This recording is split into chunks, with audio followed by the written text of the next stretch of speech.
Welcome to the Father Son Sports Podcast. My name is the Wizard with Words, Connor Croswick, and this is my highly favorable dad. James Croswick. And we're going to jump right in the show. We're going to talk about some Detroit sports, and then we're going to move on to the XFL, UFC, and some other things that happen in the NBA. Let's go ahead and start with the Red Wings getting their first victory in quite some time, and getting it against the number one ranked NHL team, the Bruins. Yeah, I did watch a little bit of the game.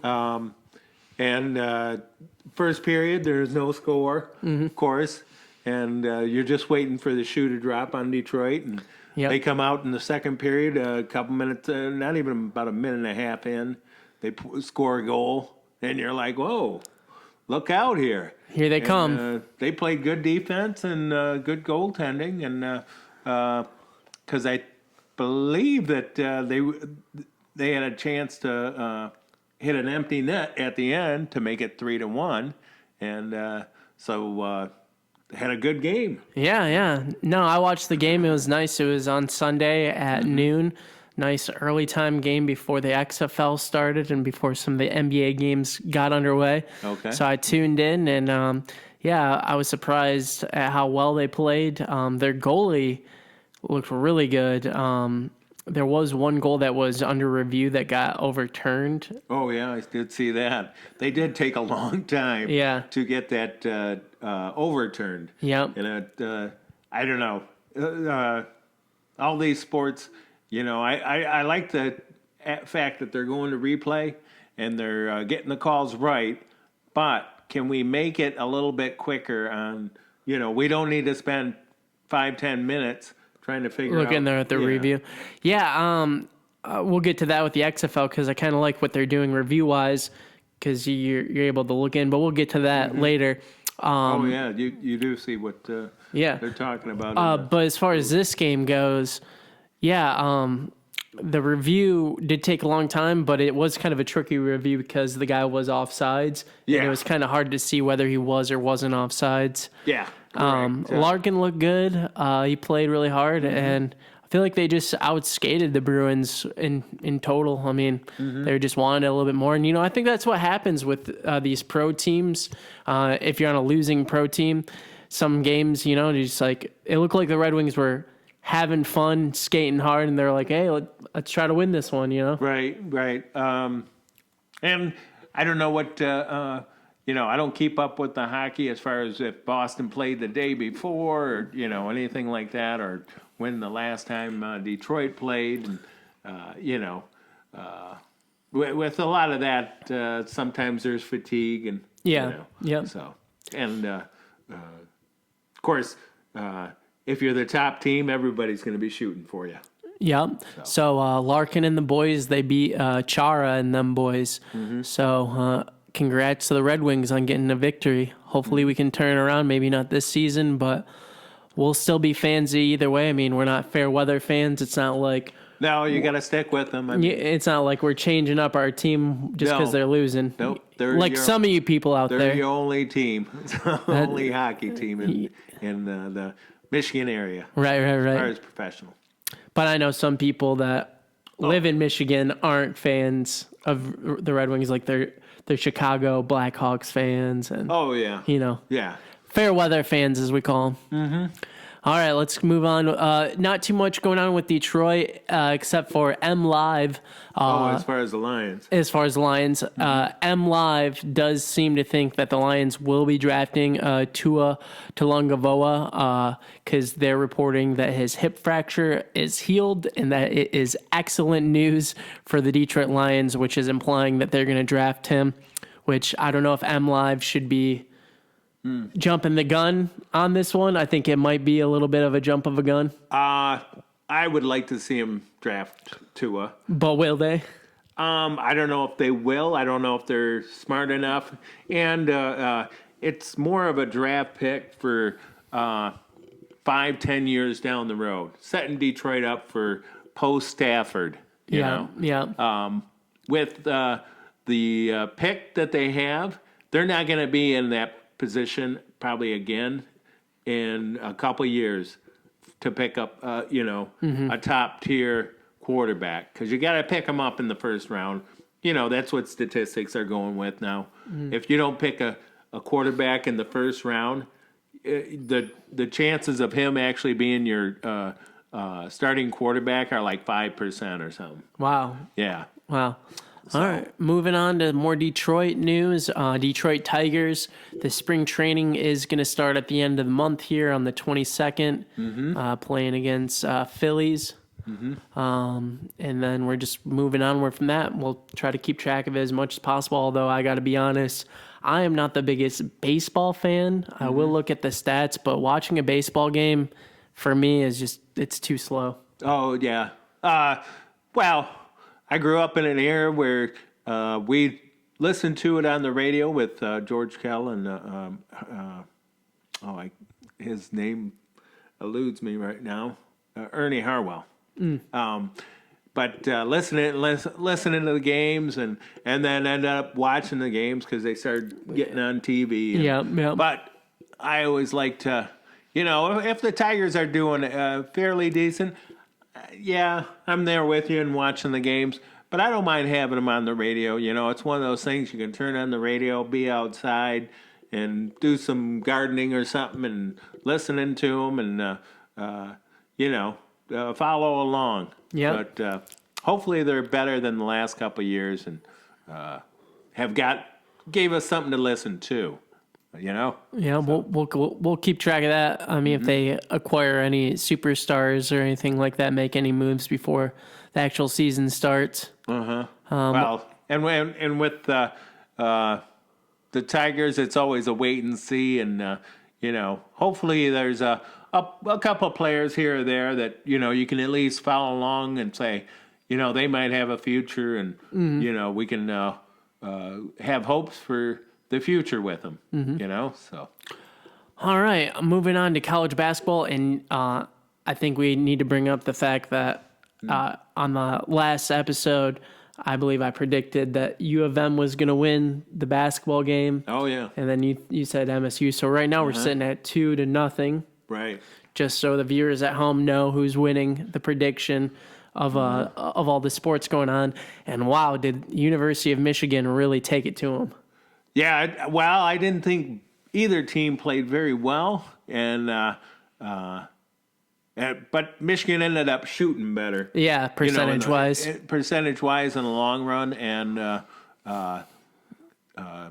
Xavier Simpson hit a couple threes. Michigan had different guys, whether it was guys coming off the bench or the starters playing well. I mean, how many guys you got there getting double digits? I mean, what? 1, 2, 3, 4. 4 different guys in double digits. But we also had John Teskey, Wagner, and Brandon Johnson. They all scored 8 points. Yeah, 8 points. 7 points or better. Yep. So, I mean, it's one of those things where if the scoring is there for Michigan, they look really good. If they're hitting their outside shots, that I thought the one big play was that Teskey dunk. That with the one hand. Man, it looked like from who was it was from Brooks, yeah, and it looked like it was going over Teskey's head, and he somehow caught it and brought it back in and brought it down. It was definitely a momentum switch. Yeah, that was almost like the nail.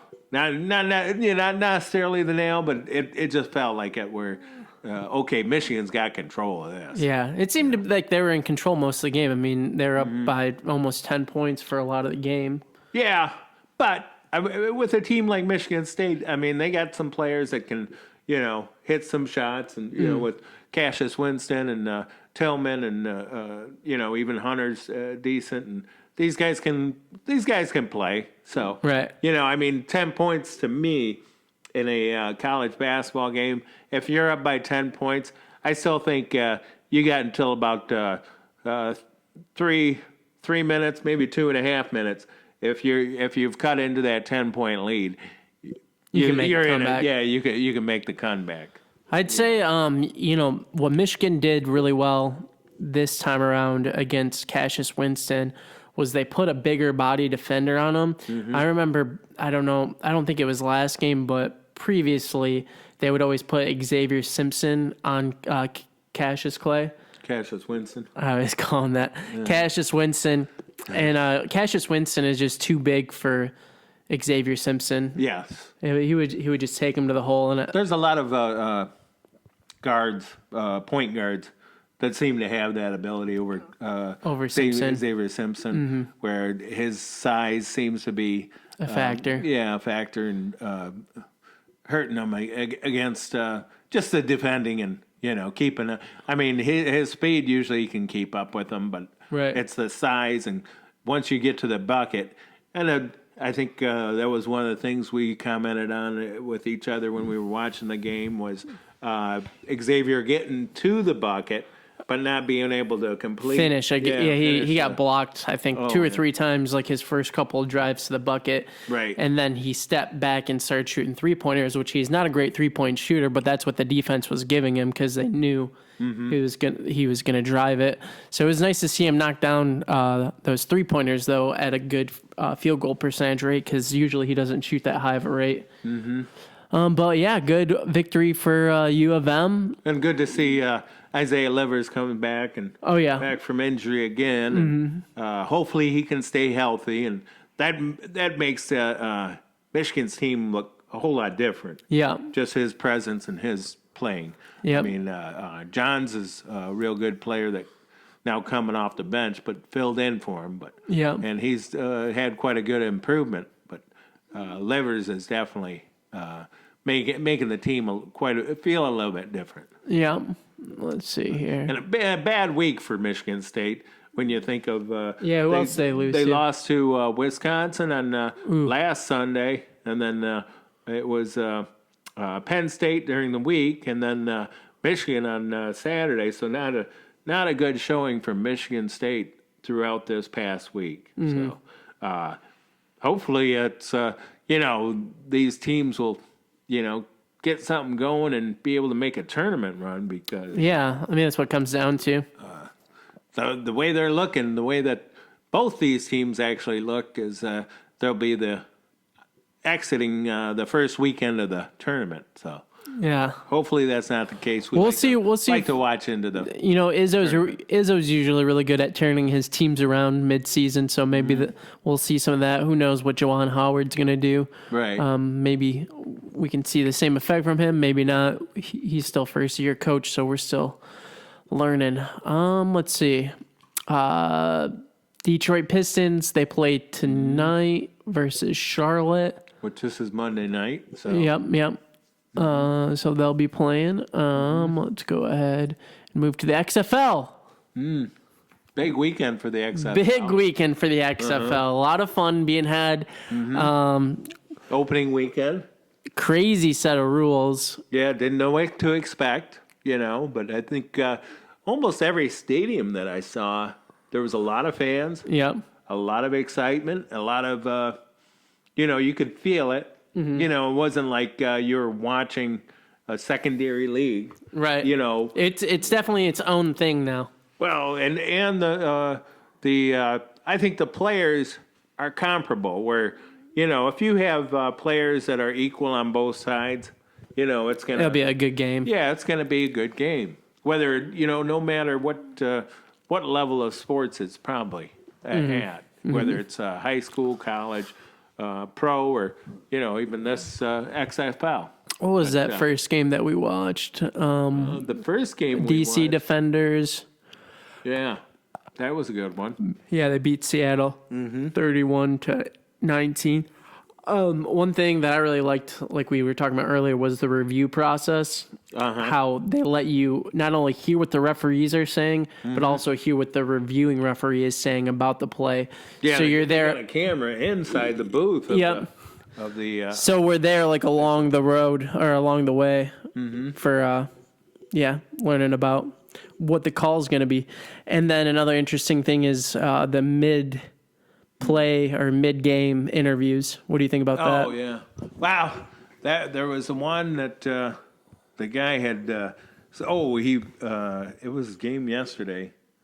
Where he missed the field goal? No, where he had scored the touchdown from a receiver for I have to see what game was that. I think it was. I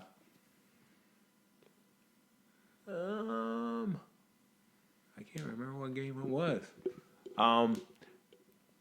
It was probably the Tampa Bay Vipers and the New York Guardians. Oh yeah, that game was kind of a blowout. Yeah, but I was watching, and the one of the Viper players had fumbled the ball.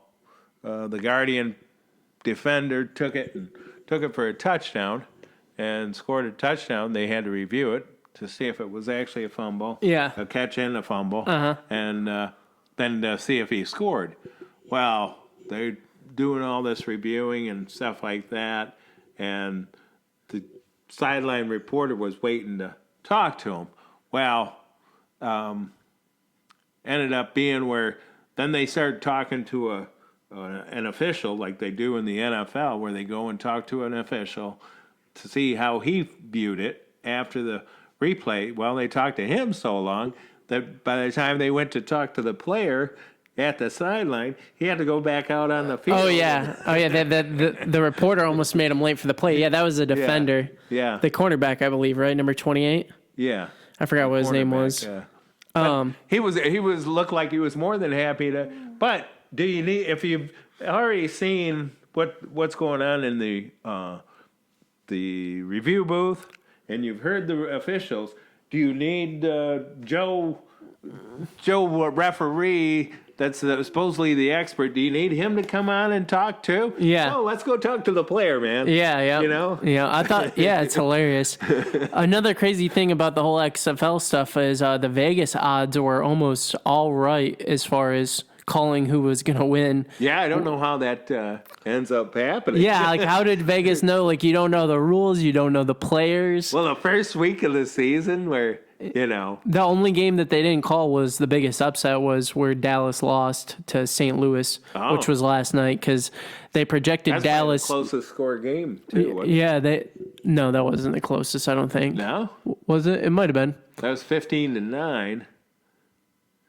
And I mean, Oh, yeah, it was the closest. was that all? That's not all of them. Yeah, there's only 8 teams. Oh, okay. It's all right here. Oh. So, yeah, that was the closest game in score Yep. as far as 6 points. It's crazy. But they had Dallas favored in that one. Yeah, and they ended up losing. I wonder what the reason they thought. Was it at Dallas? I guess I missed, It was I missed at that. Dallas. I did miss that one. It was at Dallas, yep.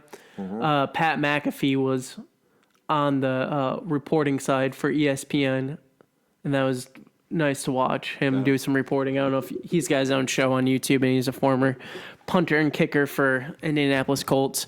Oh, okay. But yeah, He's got some insight, probably. oh yeah, definitely. I think he interviewed Troy Aikman was on the Dallas sideline? on the Dallas sideline. Yep. Really? Yeah. I wonder if he's. I don't know if he can. Be an owner. I don't know. Why not? I don't think he's an owner. Art owner, or even just somebody that's throwing in a little money and Seeing what happens. Well, I mean, why not?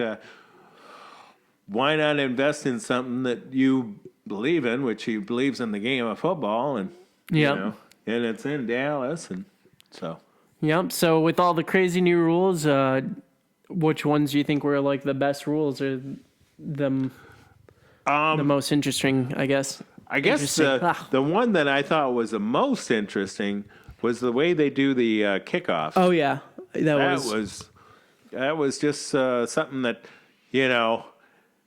if these guys have to almost retrain how they're thinking about doing the kickoff from the way they've done it in college or the way they've done it, when they did play on a pro team, So it was one of those things where after watching it, you're like, what are they doing?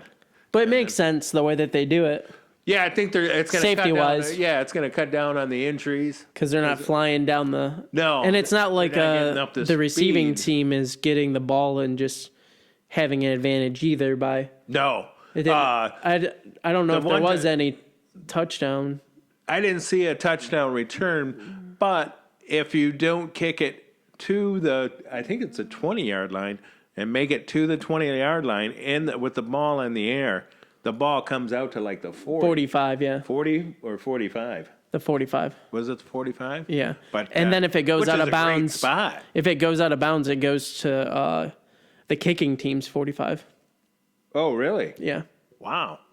I mean, that really puts an onus on. Hey, you gotta put it here, and I think the time clock thing was different too. Their last 2-minute drill, that was a big change, and I think a lot of the whoever was operating the clocks on some of these games, I think they just still need to get everyone on the same page, because there was times where the referee needed to reset the clock, and that happened a couple times. But other than that, well, not only reset the clock, but it was, it seemed like the one game I was watching where it was under 2 minutes, the clock would stop after every play. That's what it should be. And then I watched a different game, and no, the clock kept running. Yeah, that's what I mean. They just need to get together and they need to hash out those rules a little bit better. Yeah, I didn't know if it was which rule is right and wrong, and which one is supposed to be going with. But Right. So, but it was interesting. I didn't see any out of all the games too. I didn't see any of them, because when you score a touchdown, you don't get to kick a field goal. You get to go for 1, 2, or 3. I didn't see one team go for 3. No, I think I did see one go for 2 and they didn't get it. Yeah, I saw one go for 2 as well. But I didn't see one go for 3, and it might be. Do they have a play for a 3-pointer? I mean, that's probably what it's going to come down to. Hey, or where are we at in the score? So. It's a developing league, a developing thing that's going to continue. I think they play next week as well, so I might watch some of that next week. It is kind of nice to see some football.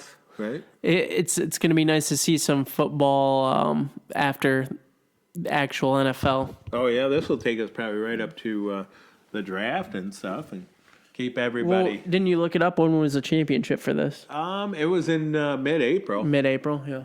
So thought. only 10 week. I thought it was a 10-week season, and then you had the 2 playoff games, and then a championship. So there's only 8 teams, so how many times can they all play each other? And Oh, I don't know. Yeah. What's that? Probably 3, 2. You got to play everybody 2 times, and then whatever teams are in your division. no, if they played everyone 2 times, that would be 21 games. Wow. Okay. Let's see. Whatever. What else we got? Oh, the UFC. Oh yeah. So Reyes versus Jones. I watched the fight. Wow. I don't know. I feel like Reyes beat Jones. It came down to the judge's decision or split decision after 5 rounds, 5 minutes. It's a long time to be in a ring fighting with someone. And it did look like that Reyes got more punches in on him. I know some people would say Jones, the way he took down Reyes a couple times, should have got more points for that. But honestly, the way Reyes just bounced right back up after Jones took him down, it's kind of hard to say. I feel like Reyes won the fight to me. He won 1, 2, and 3 of the rounds. And yeah, you can make the argument Jones won 4 and 5, but still, I mean, I think Reyes won 3 out of the 5 rounds and Jones only won 2. So it's kind of crazy to see the judge's decision on that one. And I think if you've been following it at all, Twitter, YouTube, anyone that knows anything about MMA, I think everyone's kind of in agreement that it was kind of a poorly handled situation as far as the judges go. Think it's setting up for a rematch. Is that Probably normally what happens? Yep, setting up for a rematch. We'll see what happens. But I mean, at the end of the day, I think Joe Rogan said this best. They need to get actual judges that judge MMA, because the judges that they have right now are either boxing judges, wrestling judges, and you can't really judge a UFC match just by the boxing because it's mixed martial arts. So I mean, there's takedowns, there's submissions. In boxing, you don't use your elbows and knees and shoulders as striking body parts. So it's kind of hard to have to have that. But Probably hard to score it and judge it, and yeah, if you're used to just judging boxing matches, it's almost like you have to retrain your thinking of how you. And I don't know judge a what the fight. UFC can do about this because there is like a entity that the UFC has to be within, like a commission of referees or Oh. something. So it's actually not on the UFC; it's more on this referee commission. Is that a union? Is that some type of union that they got going on? I have no clue, Oh, okay. but I know it's not really on the UFC because Dana White's made that very clear. Oh, So it's more based on the referee organization that handles the UFC. Let's see. What else do we got? We had some NBA games last night. I watched a couple of them. Celtics barely beat the Thunder. That was a good game. Bogdanovich hit a 3-point shot to beat the Rockets. oh, That was a close game. that was probably exciting. Yep. And the Heat lost, but the Heat did have Jimmy Butler and Tyler Hero out. Oh, So now don't they play the War? I heard they play the Warriors tonight, and they're not sure if they're going to be playing tonight. As far as Butler and the other guy, what is it? Tyler Hero, yeah. Tyler Hero. Yep. So. Yeah. Other than that, there's not too much going on. Let's see. Drummond joking about flagrant fouling in Iguodala. We'll see what happens. I don't know. He played last night. I don't think he played very, very long. I think he only played like 6 or 8 That was minutes. Draymond. No, I'm talking about Iguodala. He Right. played last night. Oh, did he? Yeah, for Miami for the first game. How many minutes did he end up playing? I think he only played like 6. Oh, It could have been more. I don't know. That's just off the top of my head. they're probably going to try and have to figure out where they're fitting him in, and Right. how much can he go? I think they're focusing in on using him in the playoffs just because his age and how many miles is on his body. Oh yeah. I don't know. Anything else you want to go over? No, I Top think we covered just about everything. It was a long weekend of sports. Yeah. I didn't really watch any of the golf tournament, so I couldn't really tell you much about that. Let's see. Maybe we can tell him who won.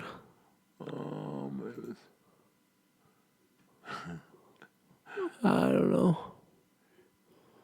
Is somebody interested in that? Okay. Yeah, probably not. Oh, this guy won? Or he's on the leaderboard? No, it was ended yesterday. Oh, Nick Taylor from Canada Yeah. finished Mickelson was third. my 19. Okay, yeah, Mickelson. How old is he now? Oh, I don't know. I couldn't tell you. He's probably in his 40s, Gotcha. mid-40s, I'm going to say. All right, well, thanks for watching. Go ahead and like, comment, share, subscribe. We got the NBA All-Star break coming up. Next month is March Madness. Oh, yeah, that should be big. Got things coming up that we're going to be podcasting about. So make sure you tune in.